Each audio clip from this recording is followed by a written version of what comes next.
ആകാശവാണി. നമസ്കാരം. പ്രത്യേക വാർത്താ ബുള്ളറ്റിൻ വായിക്കുന്നത് ദീപു എസ് എൽ.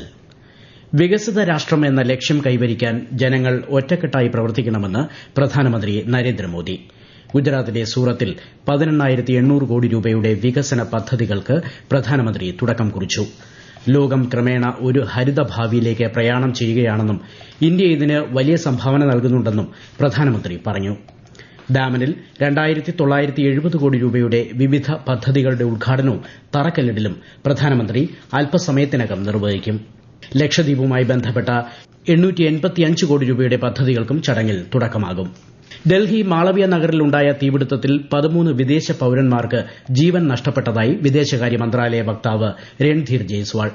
ഈ വർഷം ഇതുവരെ 1076 ഇന്ത്യൻ പൌരന്മാരെയാണ് യുഎസിൽ നിന്ന് തിരികെ അയച്ചതെന്നും എന്നാൽ കഴിഞ്ഞ വർഷം ഇത് 3567 ആയിരുന്നുവെന്നും ശ്രീ ജയ്സ്വാൾ പറഞ്ഞു.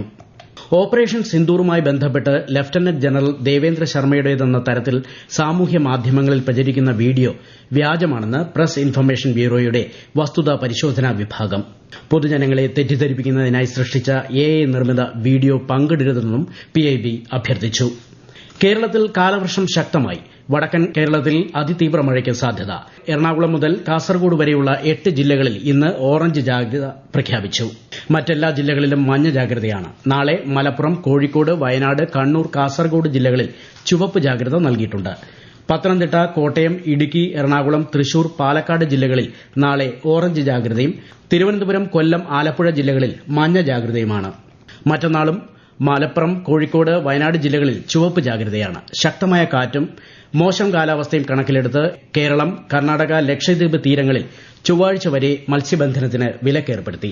വ്യാപകമായ മഴക്കെടുതികളും സംസ്ഥാനത്ത് റിപ്പോർട്ട് ചെയ്യുന്നുണ്ട്.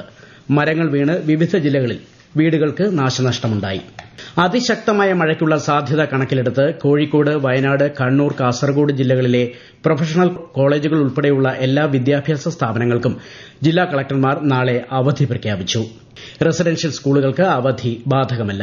മുൻകൂട്ടി നിശ്ചയിച്ച സർവകലാശാല പൊതുപരീക്ഷകൾക്കും അഭിമുഖങ്ങൾക്കും മാറ്റമുണ്ടായിരിക്കുന്നതല്ല.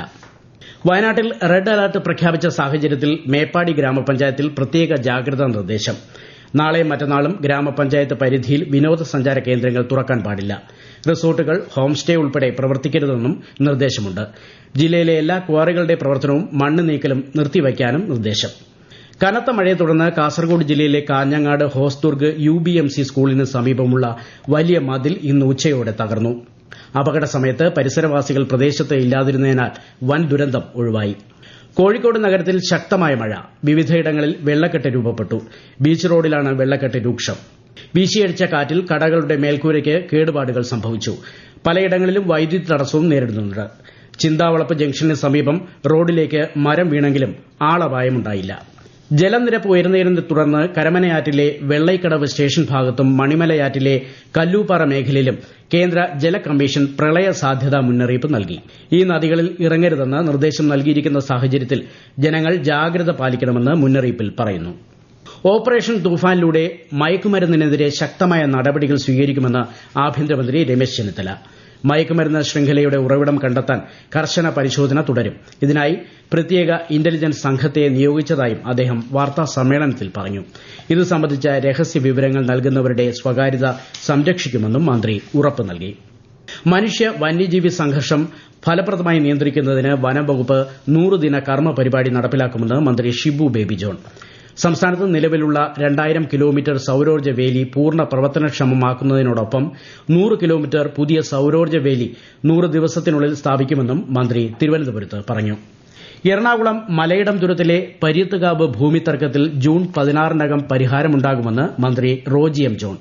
ഇരുവിഭാഗങ്ങളുമായും ചർച്ച ചെയ്ത ശേഷം മാത്രമേ തീരുമാനമെടുക്കൂ എന്നും മന്ത്രി അറിയിച്ചു. പ്രദേശത്ത് തന്നെ താമസിക്കാൻ അനുവദിക്കണമെന്ന് ഉന്നതി നിവാസികൾ ആവശ്യപ്പെട്ടു.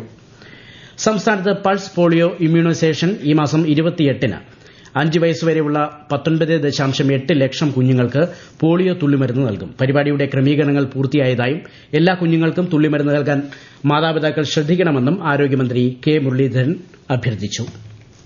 പ്രത്യേക വാർത്താ ബുള്ളറ്റിൻ കഴിഞ്ഞു. അടുത്ത വാർത്താ പ്രക്ഷേപണം നാളെ രാവിലെ 6:45-ന്.